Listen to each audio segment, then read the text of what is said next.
সাঙ্গারবাড়ি চৌপতি সংলগ্ন এলাকায় একদিনের কৃষি প্রশিক্ষণ শিবির অনুষ্ঠিত হলো। সোমবার দুপুর 12টা থেকে বিকেল 4টে পর্যন্ত গোসাইরহাট বাজার সংলগ্ন সাঙ্গারবাড়ি চৌপতি এলাকায় গোসাইরহাট পঞ্চলা ফার্মার্স প্রডিউসার কোম্পানির ব্যবস্থাপনায় ও মাথাভাঙা জোট কর্পোরেশন অফ ইন্ডিয়ার উদ্যোগে ওই এলাকার কৃষকদের নিয়ে একদিনের কৃষি প্রশিক্ষণ শিবির আয়োজিত হয়। এই কৃষি প্রশিক্ষণ শিবিরে কৃষকরা কিভাবে আধুনিক প্রযুক্তির ব্যবহারের মাধ্যমে কম খরচে উন্নত মানের কৃষি উৎপাদন করা যাবে এবং উচ্চ ফলনশীল ও সংকর জাতীয় বীজ কোন পদ্ধতিতে এবং কিভাবে ব্যবহার করবে ও উন্নত ফসল উৎপাদিত হবে এবং সেই ফসল কিভাবে সংরক্ষণ ও বাজারজাত করা যায় এই সব বিষয়ে প্রশিক্ষণ দেওয়া হয় বলে জানা যায়। এই দিন এই প্রশিক্ষণ শিবিরে উপস্থিত ছিলেন Mathabhanga branch jute corporation of India regional manager Sanjay Kumar Barman, Panchaphala FPC chairman Mithun Barman সহ অন্যান্যরা। Bureau report, SLK news.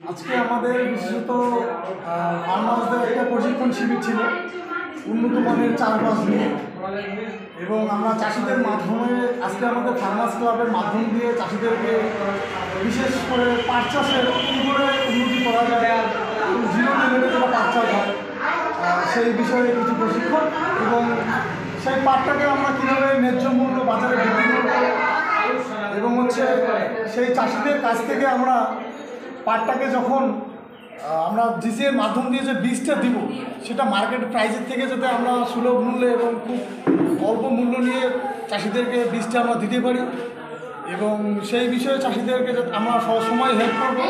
আমাদের পঞ্চফলা ফার্মার্স প্রডিউসার কোম্পানি যারা বিওটি মেম্বার আছি, সেই চাষটা যাতে উন্নত মানের হয় এবং সেই চাষটা সঠিক সময়ে সঠিক পদ্ধতিতে কীভাবে চাষ পোস্টাটাকে জাগাবে এবং কীভাবে সেই পাটটাকে পরিপূর্ণতা সুন্দর করে তোলানো যাবে এবং বিক্রির মাধ্যমটা আমরা জানিয়ে দেবো আগামী দিনে চাষি। সেই প্রশিক্ষণে আজকে দেওয়া হবে। চাষের কোন কোন পদ্ধতিকে আপনারা অ্যাপ্লাই করছেন?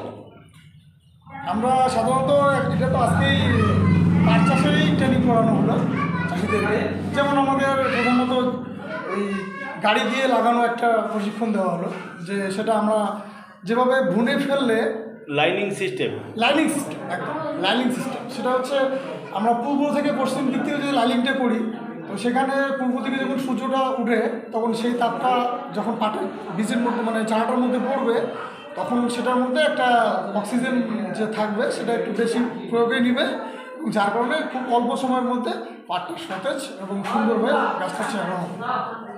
এতে দুর্বল হওয়ার কোনো সমস্যা নেই, এবং যখন পাটটা পরিপূর্ণভাবে উনি পাটে জাগ দেবেন তখন আমরা সে বিষয়ে অনেকেই মাটি চাপা দিয়ে দেয় আগেই, তবে আমাদের পাট কোয়ালিটি খারাপ হয়। তো সেই বিষয়ে আমরা আজকে চাষিদেরকে একটা প্রশিক্ষণ দিলাম যে চাষে যখন পাটটা জাগাবেন প্রথমত ওখানে অন্য কিছু জঙ্গল টঙ্গল দিয়ে পরিষ্কার করতে হবে, এবং প্রথমত কলার গাছ বা মাটি না দিয়ে অন্য কিছু ঝাপটা দিয়ে তারপরে যেন চাষিটা সেই পাটটাকে দেয়, এবং তার সঙ্গে আমাদের সোনালি পাউডার আছে সেটা দিলে আরও উন্নত মানের এবং অল্প সময়ের মধ্যে পাটটাকে আমরা পরিপূর্ণভাবে পৌঁছে দিই। কতজন চাষি আজকে অংশগ্রহণ করেছে? 100+ চাষিদের নিয়ে আমাদের আজকে কি নাম আপনার? আমার নাম মিঠুন বর্মন, আমি এই পঞ্চফলা ফার্মার্স প্রডিউসার কোম্পানির চেয়ারম্যান।